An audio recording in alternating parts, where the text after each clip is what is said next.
La Turquie a attaqué simultanément le groupe État islamique et le PKK en Syrie et en Irak. Partis de Diyarbakir, des chasseurs F-16 ont bombardé 7 objectifs des rebelles du Parti des travailleurs du Kurdistan dans leur base arrière du nord de l'Irak et ont poursuivi leurs frappes contre des positions des djihadistes d'EI le long de la frontière turco-syrienne.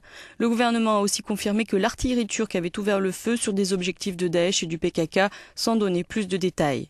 Mais ces frappes vont se poursuivre, assure-t-il. Selon certaines sources au sein du gouvernement turc, l'idée d'Ankara serait de créer une zone tampon entre l'Euphrate et Kilis, 90 km de long sur 40 km de large.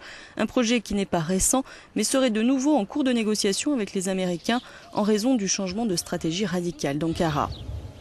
Sur son territoire, la Turquie mène aussi depuis 2 jours des dizaines d'arrestations contre des militants présumés d'EI, du PKK et de l'extrême gauche. Dans 16 villes, la police a déjà arrêté 320 personnes, dont plusieurs dizaines de ressortissants étrangers. Hier soir, le nombre de suspects en garde à vue liés à Daesh avoisinait la centaine.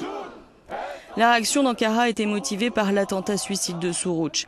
Hier soir à Istanbul, des émeutes ont aussi éclaté lors d'une manifestation antigouvernementale, les manifestants criant que le gouvernement était de mèche avec les djihadistes.